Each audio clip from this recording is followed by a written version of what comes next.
વાલા ભક્તો, એ આવા મોટા મોટા સાધુ આવ્યા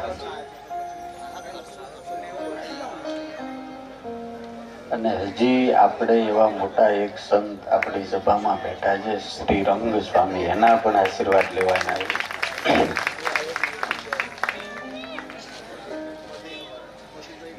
આખા સ્વામિનારાયણ સંપ્રદાયમાં વ્હાઈટ માર્બલ નું મંદિર જો કોઈ બનાવ્યું તો એક જ અમારા શ્રીરંગ સ્વામીએ બનાવ્યું છે, એ વડોદરા છે.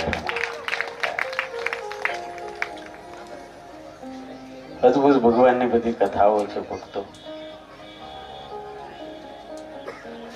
बहुत बड़े भाग्य जब होते हैं तब ऐसे ऐसे बड़े बड़े संत का दर्शन होता है.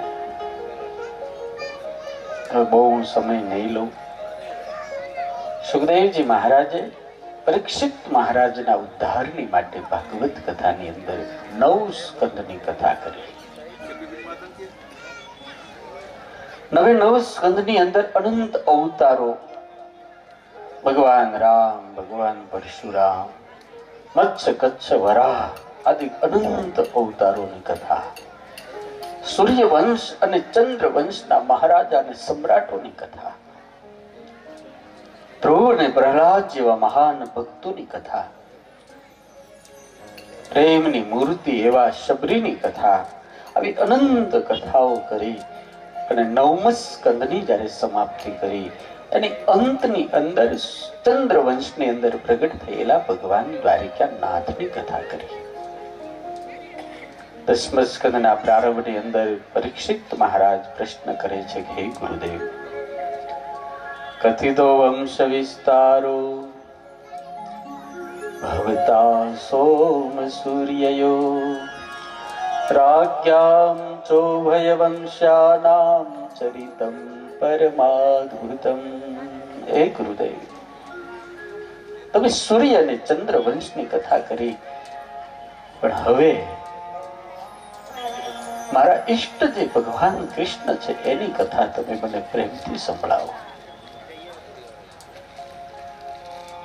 જેનું પરમ પવિત્ર ચરિત્ર છે, જેને અમારા વંશનો ઉદ્ધાર કર્યો છે. હે ગુરુદેવ, કૃષ્ણનું ચરિત્ર આવ્યું એટલે તમે એકદમ ટૂંકની અંદર વાત કરી, પણ મારા ઈષ્ટ, જેને મારો જન્મ સુધાર્યો, જે મારું મૃત્યુ સુધારવાના છે, જેને અમારા બાપ દાદાઓને કુરુક્ષેત્રના યુદ્ધની અંદર વિજય પાયો હતો, એવા દ્વારિકા નાથની કથા મને કરો. હે ગુરુ, અવતીર્ય યદુર્વંશે ભગવાન ભૂત ભાવન કૃતવાન યાન વિશ્વાત્મા તાનિનો વદ વિસ્તરા. એ ભગવાન આ ધરતીની ઉપર અવતાર ધારણ કરી અને જે જે ચરિત્રો કર્યા છે એની મને વાત કરો. તસ્માદ મુકુંદ ભગવાન પિતુર્ગ્રેહાત વ્રજમ ગતઃ. ભગવાન મથુરાની અંદર પ્રગટ થયા, પોતાના બાપ અને પોતાની માનો ત્યાગ કરીને વ્રજમાં શા માટે જતા રહ્યા? વ્રજની અંદર ભગવાન કેટલા વર્ષ રહ્યા, મથુરાની અંદર કેટલા વર્ષ રહ્યા અને દ્વારકાની અંદર ભગવાન કેટલા વર્ષ રહીને લીલા કરી, એની મને વાત કરો. હે ગુરુદેવ, દેવકી અને કંસ તો બેન અને ભાઈ થાય, નાતે કંસ ભગવાનનો મામો થતો હતો, તે છતાં ભગવાનને મામાને શા માટે મારવો પડ્યો એની વાત કરો. ભગવાને કેટલા કેટલા લગ્ન કર્યા, ભગવાને આ ધરતીની ઉપર કયા દૈત્યનો કેવી રીતે વધ કર્યો, એ બધી જ કથા સંભળાવો. હે ગુરુદેવ, મને આ તમારા મુખમાંથી નીકળતી જે ભગવાનની વાણી છે એને સાંભળી તૃપ્તતા થતી જ નથી. હું જેમ જેમ તમારા મુખમાંથી સાંભળું છું એમ ને એમ મને ઓર ને ઓર આનંદ આવે છે. પિબત ભાગવતમ રસમાલય મુહુરહો ભુવિકા ભાવુકા. હે ગુરુદેવ, આ તમારા મુખમાંથી નીકળતું જે અમૃત વચન છે એની અંદર મને તૃપ્તિ થતી જ નથી. મને કૃપા કરી કૃષ્ણ ચરિત્ર સંભળાવો. અને એ વખતે સુખદેવજી મહારાજે કીધું કે રાજા, તારી ચતુર્થ સંધ્યા છે, તે પાણી નથી પીધું, તે અન્ન નથી ખાધું, તો તને કઈ ભૂખ કે તરસ નથી લાગતી? કે ના ગુરુદેવ, બસ હવે તો મને કૃષ્ણ ચરિત્ર સાંભળવામાં ખૂબ આનંદ આવે છે. અને એ વખતે સુખદેવજી મહારાજે કીધું કે રાજા, વૈયાસિક ભગવાન વિષ્ણુરાત. જયારે પરમાત્માનું ધ્યાન જયારે સુખદેવજી મહારાજ કરવા માંડ્યા અને પરીક્ષિત મહારાજને જયારે કથા સંભળાવવાનું નક્કી કર્યું અને આંખ બંધ કરીને ધ્યાન જયારે કર્યું ને એ જ વખતે એમ કહેવાય છે કે સુખદેવજી મહારાજે બાલ કૃષ્ણલાલના દર્શન થયા અને દર્શન થતાની સાથે ભાવ સમાધિમાં ઉતરી ગયા. અને શુદ્ધ પુરાણી કહે છે, હે મુનિઓ, હું એ વખતે ત્યાં બેઠો હતો અને જેવા સુખદેવજી મહારાજ ભાવ સમાધિમાં ગયા એટલે ભગવાનને ચિંતા થઈ કે હવે આ સુખદેવજી મહારાજ તો બોલી એકશે નહીં, કારણ કે તો સમાધિમાં ઉતર ગયે. એટલે એ વખતે સ્વયં ભગવાન વૈયાસિક સહ ભગવાન નત વિષ્ણુરાત. સુખદેવજીની અંદર ડાયરેક્ટ ઠાકોરજી આવીને કથા કરી. ભાગવતના સંતો એમ કે છે 9 સ્કંદની કથા સુખદેવજી મહારાજે કરી અને 9 સ્કંદ પછી 10મ સ્કંદની જયારે કથા આવી ત્યારે પછી સુખદેવજી મહારાજ બોલતા નહોતા, સ્વયં દ્વારિકા નાથ આવીને બોલતા હતા. પેલા ટીવી ની અંદર કેમ ઓલો એન્કર હોય ને પછી લાઈવ ડાયરેક્ટ કરી દે કે હું ડાયરેક્ટ લાઈવ ને મોદી ની સાહેબ ને આમ ડાયરેક્ટ લાઈવ કરી નાખે, એમ સુખદેવજી મહારાજ નીકળી ગયા ડાયરેક્ટ ઠાકોરજીને પરીક્ષિતની સાથે લાઈવ કરી દીધા. અને પછી ભગવાને જે વાતો કરી, હે મહારાજ, આક્રાંતા ભૂરી ભારેણ બ્રહ્માંડમ શરણમ જયો. આ ધરતી જયારે આક્રાંતાઓથી, દૈત્યોથી, અસુરોથી જયારે પીડાણી ત્યારે ઈ ધરતી ગાયનું સ્વરૂપ ધારણ કરીને બ્રહ્માના શરણે ગઈ. બ્રહ્માદિક દેવતાઓ 33 કરોડ દેવતાઓને લઈને ક્ષીર સમુદ્રના કિનારે આવ્યા. ભગવાનને પ્રાર્થના કરી, હે પ્રભુ, અમને આમાંથી બચાવો, અમારી રક્ષા કરો. ભગવાને વરદાન આપ્યું કે જાઓ, હું વસુદેવ થકી દેવકીને ત્યાં 8મા ગર્ભ તરીકે પ્રગટ થાય અને તમારા દુઃખ માત્ર દૂર કરીશ. આ વરદાન જયારે મળ્યું ત્યારે બ્રહ્માજીએ દેવતાઓને કીધું કે તમે બધા અલગ અલગ સારી સારી જગ્યાએ જન્મ ધારણ કરવા માંડો, કારણ કે ભગવાન આવવાના. અને ભગવાન આવવા, એક વડાપ્રધાન આવે, મુખ્યમંત્રી આવે તો કેટલા અધિકારીઓ જો આવી જતા હોય તો અનંત કોટી બ્રહ્માંડનો અધિપતિ આ ધરતી ઉપર આવે ત્યારે એના સ્વાગત માટે ઇન્દ્ર, બ્રહ્મા, શંકર બધા જ આવી જાય, કોઈ બાકી ના રહે. રામ આવે એટલે ભગવાન સ્વયં શિવ હનુમાન બનીને આવે, સ્વયં બ્રહ્મા જાંબવાનજી બનીને આવે, સ્વયં ઇન્દ્ર સુગ્રીવ બનીને આવે. એક એક તમે જુઓ ને, સૂર્યનારાયણ બધા જ પ્રગટ થાય. એમ ભગવાન કૃષ્ણ આવે ને એટલે બ્રહ્મા, શંકર, ઇન્દ્ર, વરુણ, ચંદ્ર બધા જ ધરતીની ઉપર સેવા કરવા માટે આવે, અલગ અલગ રૂપ ધારણ કરીને આવે. દેવતાઓ જન્મ ધારણ કરવા માંડ્યા. એ જ વખતે હે રાજા, બરોબર મથુરાની અંદર મંગલ પ્રસંગ ઉજવાતો હતો. વસુદેવ અને દેવકીના લગ્ન થતા હતા. મંગલ ફેરા ફેરાણા. દેવક મહારાજે, ઉગ્રસેન મહારાજે દેવકીને ખૂબ દાહીજો આપ્યો. દેવકીનો રથ જયારે વળાવવાનો થયો, દેવકી જયારે રથમાં બેઠી રડતા હૃદયે, એ વખતે એનો ભાઈ કંસ એનો રથ હાંકવા માટે બેઠો. આપણને એમ લાગે કે ભાઈને પ્રેમ છે, પણ આ ભાઈ અલગ માટીનો તો પ્રેમ નથી, એ સ્વાર્થી છે. કારણ કે એક ઋષિ એને કીધેલું, તારી બેન દેવકીનો રથ હાંકીશ અને જ્યારે ઘરે મૂકવા જાય ત્યારે આકાશવાણી દ્વારા તારું મૃત્યુ ક્યારે છે ને કોના હાથે ખબર પડી જાય. અને આને મરવું નહોતું. મેં શરૂઆતમાં કીધું ને ઘણા મરવું નથી પણ મરી જાય. મૃત્યુ નિશ્ચિત હે એટલે એની તૈયારી કરવાની. સમજાય? આપણે જેમ અહીંયા રહેવાની કેમ કે તૈયારી કરી સરસ બંગલો અને પછી ભવિષ્ય માટે બેફટી પછી છોકરાઓ માટે અને એના છોકરા માટે બધી તૈયારી કરીએ છીએ ને એમ મરવા માટેની તૈયારી કરવાની મારા બાપ. નગર ત્યાં જાવું કેમ ક્યાં જાવું હું ખાવું. હું કાલે કથા કરશે નહીં કે ભાઈ લાંબી યાત્રાએ જવાની એની કોઈ તૈયારી જ નહીં. કોઈ તૈયારી નહીં. આ સાધુઓ છે ને આ પોતાનું જીવન જીવી અને તમારા જેવા હજારો લોકોને આવા મંદિરો આપી આપી અને ભગવાનમાં જોડવાનું કામ કરે છે ભાઈ.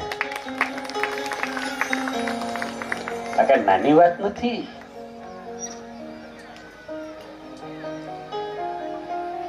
કંસને આકાશવાણી દ્વારા ખબર પડી દેવકીનો 8મો મારો કાળ છે. દેવકી વસુદેવ અને દેવકીને મારવા તૈયાર થયો. વસુદેવજી અને દેવકીને બચાવી અને પછી વસુદેવ અને દેવકીને ત્યાં પ્રથમ સંતાન જ્યારે પ્રગટ થયું ત્યારે ઈ સંતાન લઈને વસુદેવજી જે બોલ્યા હતા કે હે કંસ તને તો બીક કંસ 8માની છે ને? તો કે હા કે જા દેવકી થકી જેટલા દીકરાઓ થાય ને બધા જ હું તને સમર્પિત કરીશ. એટલે પહેલો જ પુત્ર આવ્યો એનું નામ કીર્તિમંત રાખવામાં આવ્યું. તમે વિચાર કરો વસુદેવ કેવા મહાન હશે, દેવકી કેટલી મહાન હશે. પોતાનો દીકરો હજી તો જન્મો છે, કમળના ફૂલ જેવો છે, 8 દિવસ થયા છે અને કંસના હાથમાં આપ્યો અને એમ કીધું મહારાજ અમારી સંસાર વેલને લાગેલું પ્રથમ પુષ્પ છે, તમને યોગ્ય લાગે તો આની સુગંધ લો અને યોગ્ય લાગે તો મચળી નાખો.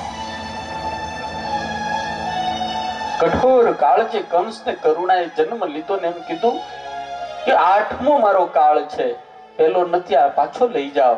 વસુદેવને ખબર હતી કે આનો ભરોસો ન કરાય. ઘણા એવા માણા હોય કે એનો ભરોસો ન કરે, ગધેડાનો ભરોસો કરે એની પાછળ હલાય, અમુક માણાની પાછળ ન હલાય. પંકજભાઈ, અમુક માણા એવા વિશ્વાસઘાતી હોય, અમુક માણા એવા કાવતરા વાળા હોય, ગધેડાની પાછળ હલાય પણ એની પાછળ ન હલાય. એ ક્યાં લઈ જાય હું કરે ને ક્યાં નાખે. કંસનો ભરોસો કરવા જેવો નતો. વસુદેવજીને હરખય નહોતો અને શોકય નહોતો. નારદજી આવ્યા, નારદજીએ કંસને ભ્રમિત કર્યો અને એ વખતે વસુદેવજીનું બાળક મંગાવીને કંસે મારી નાખ્યું. વસુદેવ દેવકીને જેલમાં પૂર્યા. સુખદેવજી મહારાજ કહે છે હે રાજા, સમય જતા જતા જતા જતા દેવકીને 1 2 3 4 5 6 સંતાનો થયા. આપણે એની કથા સાંભળીએ છીએ કે જેનો દીકરો ભગવાન થવાનો છે. સમજાય? હાથ અને પગમાં બેડી, કારાવાસની અંદર દેવકી બાળકને જન્મ આપે. કંસને ખબર પડે, દોડતો આવે. કઈ માં એવી છે કે પોતાના પ્રાણથી પણ વધારે પ્રિય દીકરાને મારી નાખવા કોઈ આપે? કંસ દોડતો આવે અને તાજું જન્મેલું બાળક હોય, હજી તો થોડુંક દાવણ ધાવ્યો હોય બાળક, અને પગથી પકડે. દેવકી રડે, પગ પકડે, કાલાવાલા કરે. પોતાના ભાઈના પગમાં માથું મૂકી પગ માથું પછાડે. અહીંયા ફાટરુદન કરીને એમ કે ભાઈ આ દીકરો ક્યાં તને મારે એવો છે અને રહેવા દે. અને તે છતાં કંસ સમજે નહીં, પગ પકડી આમ છોટો મારી છોકરો લે.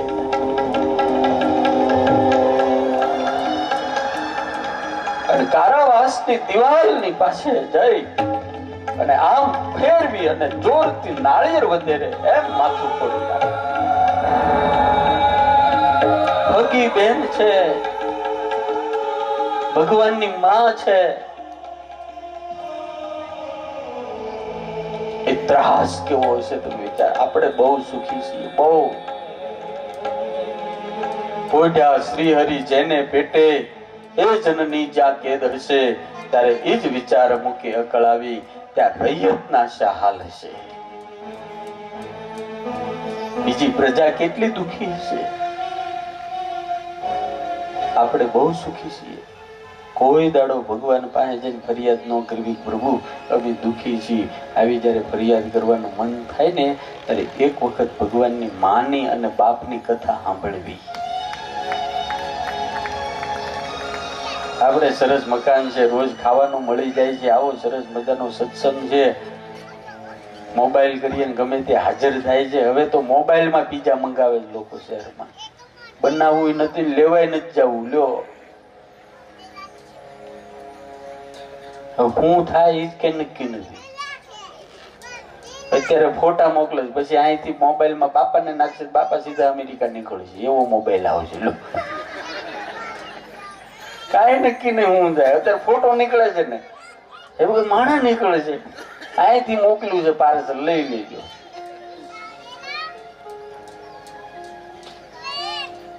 ટેકનોલોજી છે ભાઈ, હું થાય કે નક્કી નથી.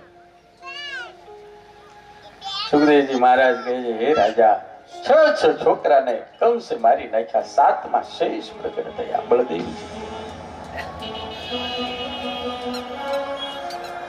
સમય જતા જતા 7 મહિના થયા અને ભગવાનને ચિંતા થઈ. ભગવાને યોગ માયાને બોલાવીને કીધું, ગચ્છ દેવી વ્રજમ ભદ્રે ગોપ ગોભીર લંકૃતમ રોહિણી વસુદેવસ્ય ભાર્યાસ્તે નંદ ગોકુલમ. હે દેવી, તું એક કામ કર, વસુદેવ અને દેવકી કારાવાસની અંદર છે, એવા વસુદેવની બીજી પત્ની રોહિણી નંદ બાબા ગોકુળને ત્યાં સુરક્ષિત છે. તો આ દેવકીના ઉદરમાં જે 7મો ગર્ભ છે એને ખેંચી અને રોહિણીના ઉદરમાં સ્થાપિત કર. આજે ગર્ભ ટ્રાન્સફર કરે છે ને, એ આપણી ટેકનોલોજી નથી, એ શાસ્ત્રોની વર્ષો જૂની ટેકનોલોજી છે ભાઈ. યોગ માયાએ આ કામ કર્યું.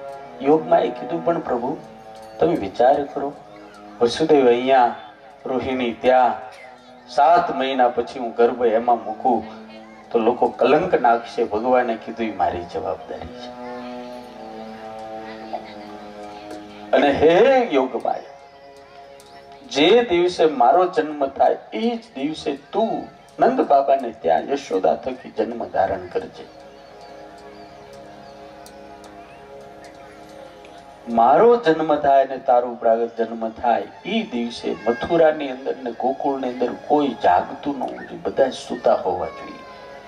મારા પિતાશ્રી મને લઈને જયારે ગોકુળમાં આવે ત્યારે કારાવાસના દ્વાર ખુલી જવા પડે, યમના માર્ગ દઈ દેવી પડે, અને તને લઈને જયારે કંસના હાથમાં આપે ત્યારે કંસને એક લાત મારી એટલું જ કહેવાનું, તારો કાળ અને દેવકીનો 8મો બાળ જન્મી ચૂક્યો છે.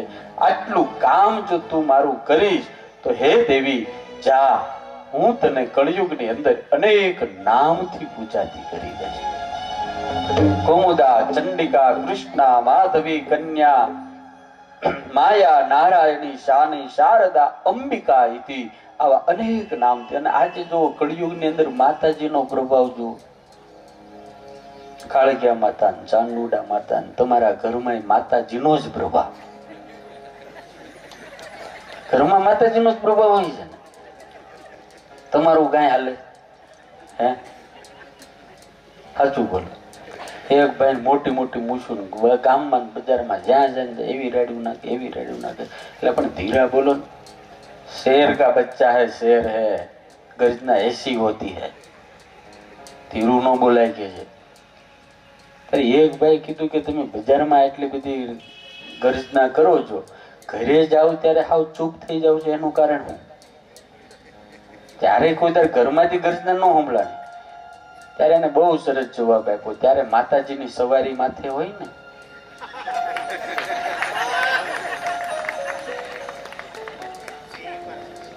ત્યારે માતાજી માથે બેઠા હોય એટલે પછી ત્યાં ગર્જના ન કરે. એ તો માતાજી હેઠા ઉતરે પછી ગર્જના થાય. માતાજીનું વાહન છે ને સિંહ. હા, એટલે તમારે કઈ મૂંઝાવાની જરૂર નથી, સમજ્યા? તમે સિંહ છો બધા. બધા સિંહ જો, પણ ઘરની બહાર નીકળ્યા પછી ભગવાને વરદાન આપ્યું છે, એમાં આપણું કોઈનું હાલે શ્રીરંગ સ્વામી. ભગવાને કીધું હું તને અનેક નામથી પૂજાતી કરી દે, એટલે પૂજાય, એટલે પૂજા કરવી જ નહીં. કરો ને તો ભગવાનને ખોટું લાગે. આપણે બધા ભેગા થઈને ઠાકોરજીની પૂજા કરવાની. સુખદેવજી મહારાજ કહે છે, હે રાજા, યોગમાં એ વંદન કરીને કીધું, પ્રભુ આ બધું જ કામ થઈ જાય. અને આ બાજુ 7 મહિના પછી દેવકીના ઉદરમાંથી 7મો ગર્ભ સ્રવી પડ્યો. સવારના પોરમાં કંસને ખબર પડી દેવકીનો ગર્ભ સ્રવી પડ્યો છે.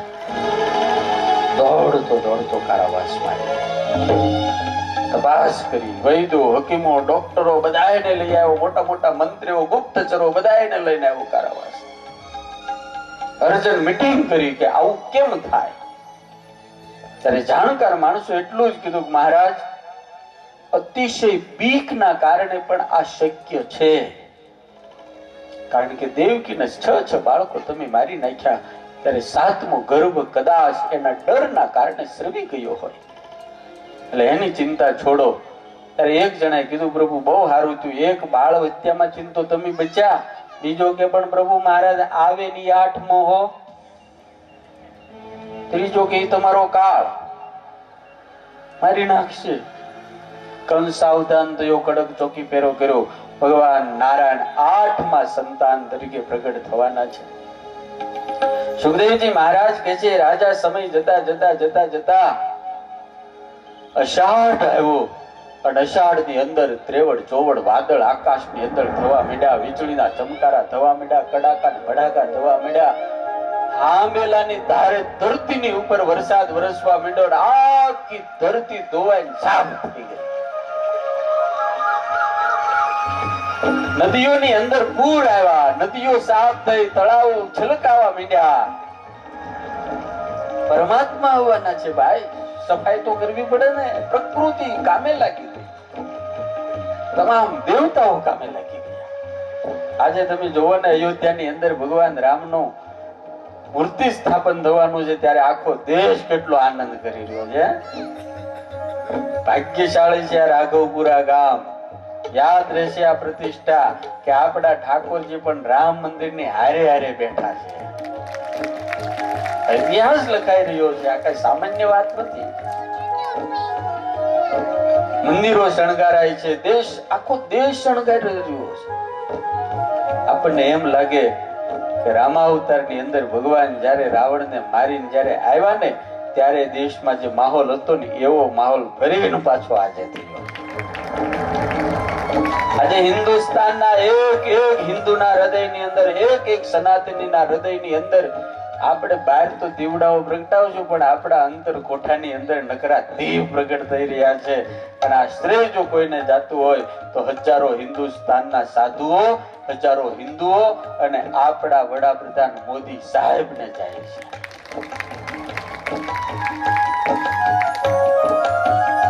વડોદરા વાળા તો તમે બધા તો બહુ ડાયા છો, બહુ જાજુ કહેવાનું હોય જ નહીં. પણ જ્યાં કમળ ખીલે ને ત્યાં સુગંધ બહુ આવે, એટલું યાદ રાખવું. ખીલવું તો કમળ જ જોઈએ, જો હરખું જીવવું હોય તો. કમળ લક્ષ્મીનું સ્થાન છે, સમજ્યા? લક્ષ્મી ક્યાં રહે? લક્ષ્મીનું ઘર કયું? કમળ. અને ભગવાનના હાથમાં શું છે? કમળ છે.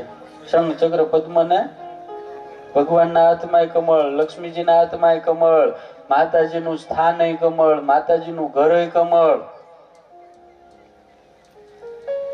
અને હાથનું નક્કી નહીં ક્યારે મારી દે, એટલે આપણે ધ્યાન રાખવું.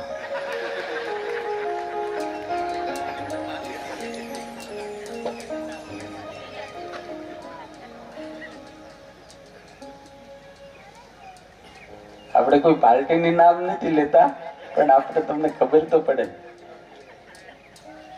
પણ હાવણો તો ઘરની બહાર જ શોભે, ઘરમાં ન શોભે. એને ઘરમાં ન લવાય, બહાર હારું. બહાર જ્યાં ને રહેવું હોય ત્યારે અમારા ગુજરાત ઘર છે અમારું, અમારા ઘરમાં નહીં ભાઈ.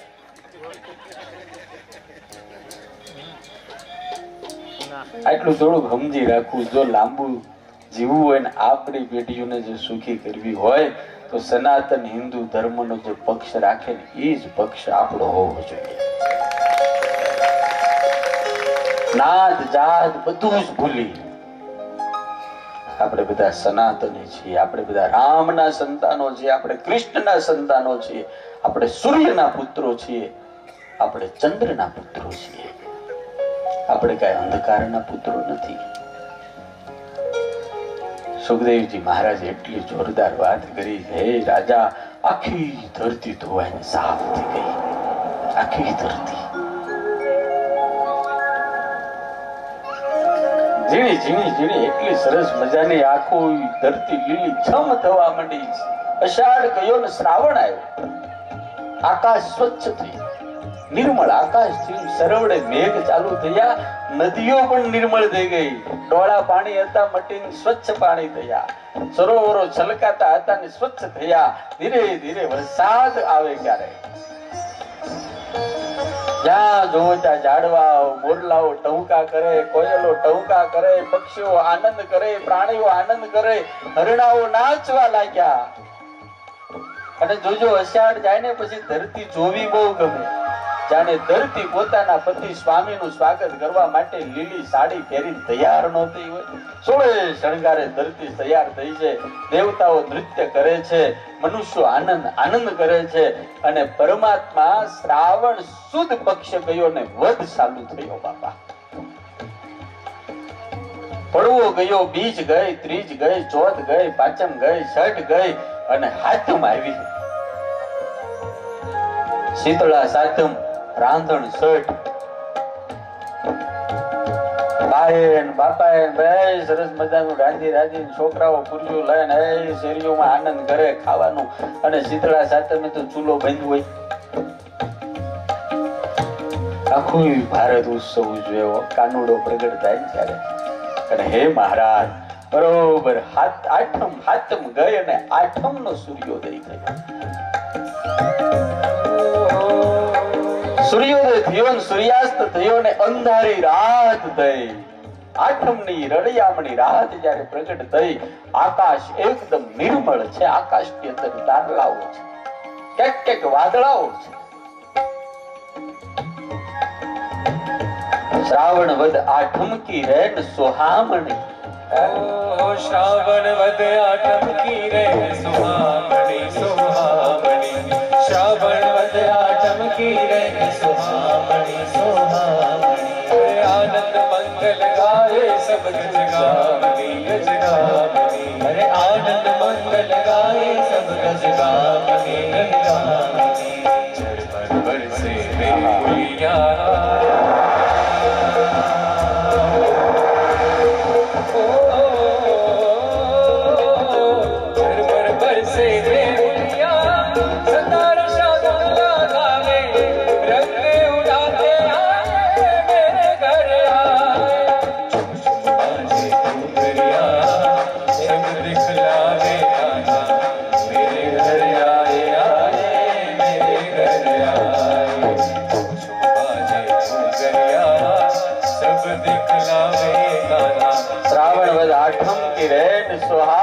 ઠાકોરજી પ્રગટ થવા માટે ધનગની રહ્યા છે. આકાશની અંદર 33 કરોડ દેવતાઓ પરમાત્માની ગર્વ સ્તુતિ કરવા માટે પધાર્યા છે. સત્યવ્રતમ સત્યપરમ ત્રિસત્યમ સત્યસ્ય યોનિમ નિહિતમ ચ સત્યે સત્યસ્ય સત્યારુત સત્યનેત્રમ સત્યાત્મકમ ત્વામ